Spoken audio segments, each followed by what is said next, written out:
அஸ்ஸலாமு அலைக்கும் வரஹ்மத்துல்லாஹி வபரகாத்துஹு. வணக்கம். இறுதியாக அனுப்பப்பட்ட அந்த கட்டமைப்பு வினாக்களில் முதல் அந்த 3 கேள்விகள் விளங்கப்படுத்தப்பட்டது.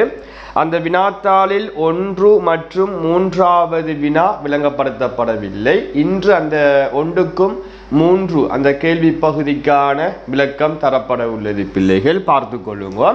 ஃபர்ஸ்ட் கேள்வியை பாருங்கடா. பின்னம் சார்ந்த ஒரு கேள்வி.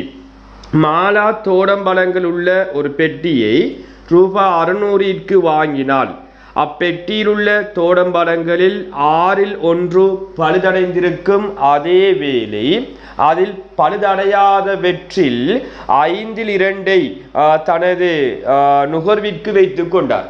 இதான் தரவு. ஃபர்ஸ்ட் கேள்வி, தோடம்பழ பெட்டியில் பழுதடையாது இருந்த தோடம்பழங்கள் எண்ணிக்கை, தோடம்பழங்களின் மொத்த எண்ணிக்கையின் பின்னம். எப்பயும் பின்னத்தில் மொத்த பங்கு 1, அதில் எப்பயும் 1 எடுக்கணும். இப்போ மீதியை கேட்கான். அதாவது 6ல் 1 பழுதடைந்திருந்தா தோடம்பழ பெட்டியில் பழுதடையாத அந்த தோடம்பழங்களினுடைய பின்னத்தை கேட்டுப்படுது. அப்போ செய்முறை எப்பயும் பின்னத்தில் மொத்த பங்கு 1, அந்த 1லிருந்து பழுதடைந்த பங்கை கழிக்க வேண்டும். அப்ப 1லிருந்து நம்ம எந்த பின்னத்தை கழிக்க போறோமோ அந்த கழிப்படக்கூடிய பின்னத்தின் பகுதி என்ன பாருங்க, 6 இருக்கு. அப்ப 1க்கு பதிலாக 6ன் மேல் 6 என்று போட வேண்டும். இங்க 6ல் 1 வரும்.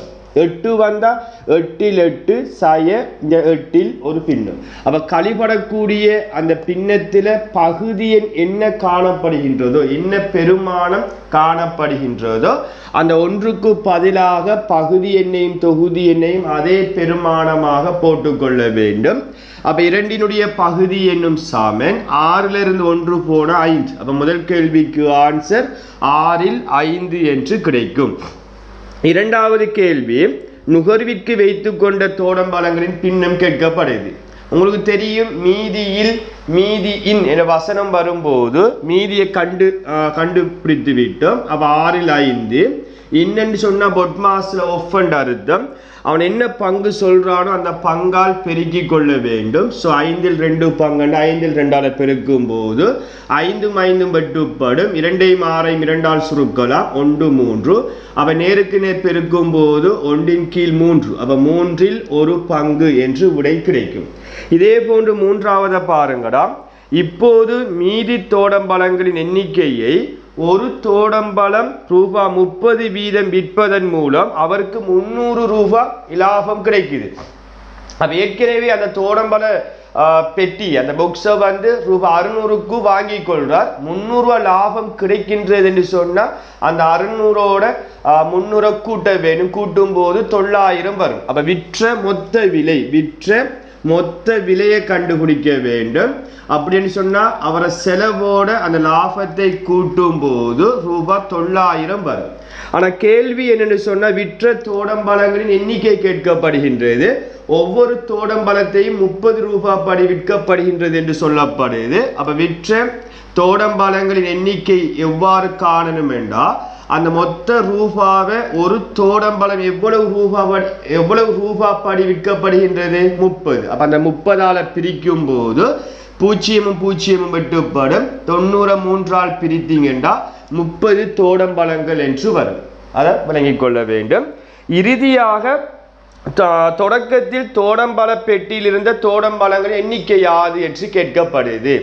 அப்ப உங்களுக்கு விற்ற தோடம்பழங்கள் எண்ணிக்கை 30 என்று சொன்னா, இதன் பிறகு இருக்கக்கூடிய தோடம்பழங்கள் தான் விற்ற தோடம்பழங்களினுடைய பங்காக இருக்கும். அப்ப விற்ற தோடம்பழங்களினுடைய பங்கை கண்டுபிடிப்போம். 4வது கேள்விக்கு ஆன்சர். அப்ப தெளிவாக விளங்கணும். ஏற்கனவே 6ல் 5 பங்கு மீதி இருக்கு. அந்த மீதில தான் 3ல் 1 நுகர்விற்கு வைத்துக் கொள்றார். அப்ப 6ல் 5ல் இருந்து நுகர்விற்கு வைத்த பங்கு என்ன செய்யணும், கழிக்க வேண்டும். இது ஒரு மெத்தட். அல்லது எப்பயும் பின்னத்துல மொத்த பங்கு 1 பிரக்கெட் பண்ணி பழுதடைந்த பங்கு 6ல் 1 நுகர்விற்கு வைத்த பங்கு 3ல் 1 அவ 2ஐயும் கூட்டி அந்த 1லிருந்து கழித்து வார விடையும் இவ்வாறு கழித்து வார விடையும் சமனாகத்தான் இருக்கும். செய்து பாருங்க, இது இலகுவாக இருக்கும். அப்ப நுகர்விற்கு கண்ட விடைக்கு முதல் இருந்த மீதி பணத்திலிருந்து மீதி பங்கிலிருந்து நுகர்விற்கு கொடுத்த பங்கை கழிக்கும் போது இப்ப இருக்கிற மீதி பங்கு வரும். அதுதான் விற்ற தோடம்பழங்களின் எண்ணிக்கையாக இருக்கும். அப்ப 3க்கும் 6க்கும் போமாசி 6 என்று வரும்.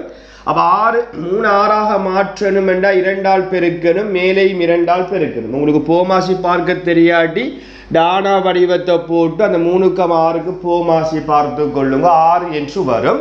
முதல் பின்னத்தில பகுதியின் 6 இருப்பதனால மாற்றம் வராது. இவர் 6ஆக மாற்றணும் என்ற 2ஆல் பெருக்கணும், மேலே 2ஆல் பெருக்கும் போது 6ல் 5 சய 6ல் 2, அப்ப 6ல் 3 வரும். இதை 3ஆல சுருக்கும் போது இறுதி விடை 2ல் 1. அந்த 2ல் 1 பங்கு தான் விற்ற தோடம்பழங்களினுடைய பங்காக இருக்கும். அந்த பங்குதான் 2ல் 1 பங்குதான் 30 தோடம்பழம் என்று உங்களுக்கு தெரியும். ஏற்கனவே விற்ற தோடம்பழங்கள் எண்ணிக்கை கண்டுபிடித்து விட்டோம்.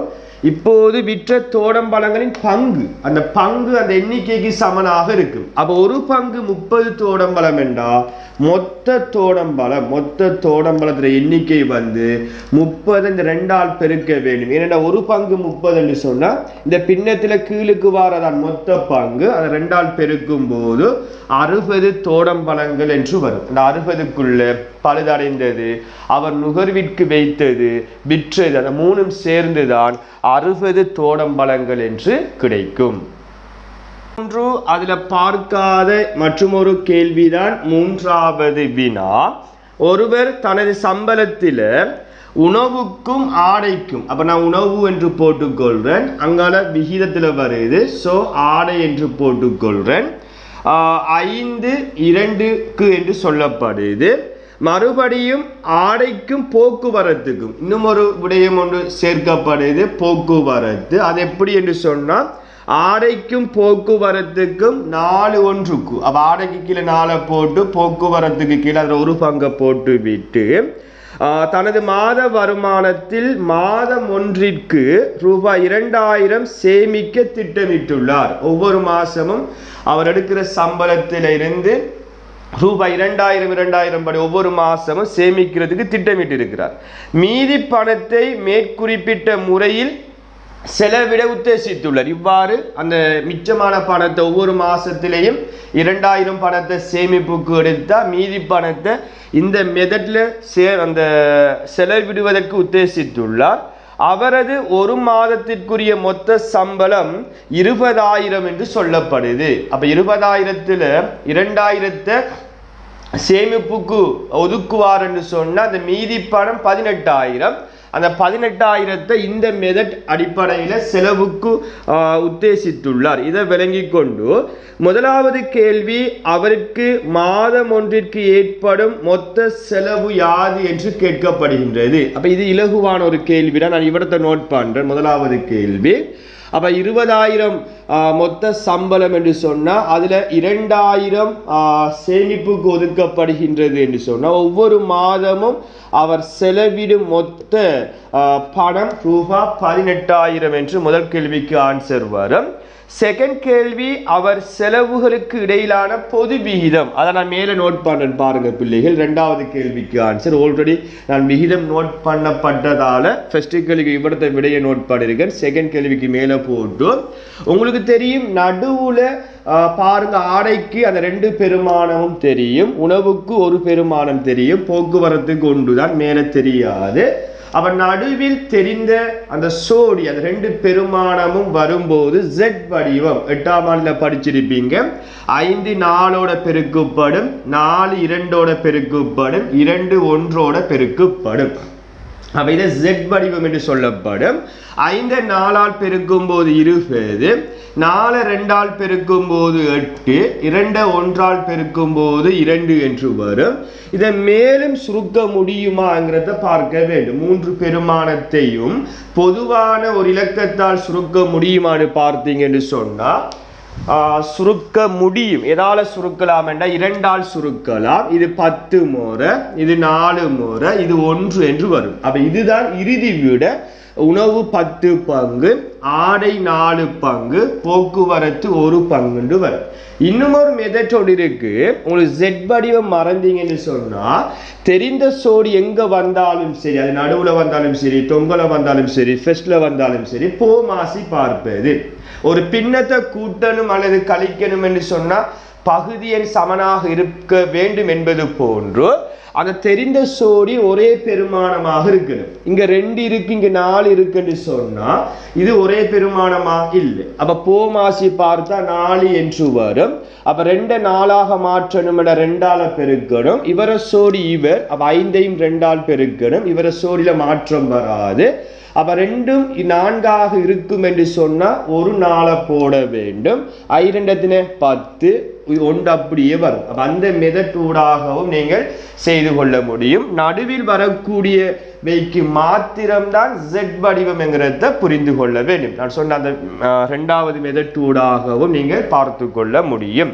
இப்ப 3வது கேள்வியை பாருங்கடா. ஒவ்வொரு செலவிற்குமான பணத்தொகை உணவுக்கு எவ்வளவு, ஆடைக்கு எவ்வளவு, போக்குவரத்துக்கு எவ்வளவு என்று கேட்கப்படுது. அப்ப உணவுக்கு என்ன போடும், உணவுக்கு செலவிடும் பணம் என்று போட்டு மொத்த பங்கத்தின 10 4 14 1 15 15 உணவுக்கு செலவிடும் பங்கு 10 பங்கு 10 பங்கு. அதுல கேள்வியை பார்த்தீங்கன்னா செலவிடக்கூடிய மொத்த ரூபா 18,000 என்று கண்டுவிட்டோம். அந்த 18,000ஆல பெருக்க வேண்டும். நான் நினைக்கின்றேன் 180ல 15ங்கிறது 12 முறை சரியானே. அப்ப 1210ஆல் பெருக்கும் போது 12,000 உணவுக்கு அந்த பணத்துல செலவாகும். அதே போன்று ஆடைக்கு செலவிடும் பணம் என்று போட்டு மொத்த பங்கு மாறாது. அந்த ஆடைக்கான பங்கு 4 பங்கு.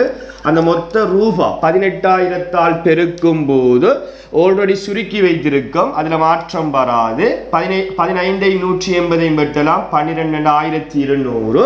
அதை 4ஆல் பெருக்கும் போது 4,800 ரூபா என்று கிடைக்கும். அதே போன்றுதான் போக்குவரத்துக்கு செலவிடும் பணம் என்று போட்டு 15ல போக்குவரத்துக்கு 1 பங்கு. அப்ப 18,000 என்று அந்த மொத்த ரூபாவை போட வேண்டும். 20,000 என்று போடக்கூடாது. 2,000 சேமிப்பு செய்கிறார். அந்த 18,000க்குள்ளதான் இந்த 3ஐயும் பிரித்து செலவு செய்கிறார். அந்தந்த ரூபாவை நம்ம கண்டுபிடிக்கும். ஸோ 18,000 என்று போட்டு சுருக்கி கொண்டீங்கன்னா 12 வரும். அப்போ 1,200 ஒன்றால பெருக்கினா போக்குவரத்துக்கு செலவிடும் பணம் 1,200 என்று வரும். அப்போ இந்த 3ஐயும் கூட்டி பாருங்க. அதில் செலவிடக்கூடிய அந்த மொத்த ரூபா 18,000 என்று கிடைக்கும். இவ்வாறு தான் அந்த ஒவ்வொன்றுக்கும் செலவிடக்கூடிய பணத்தை தனித்தனியாக கண்டுபிடிக்க முடியும்.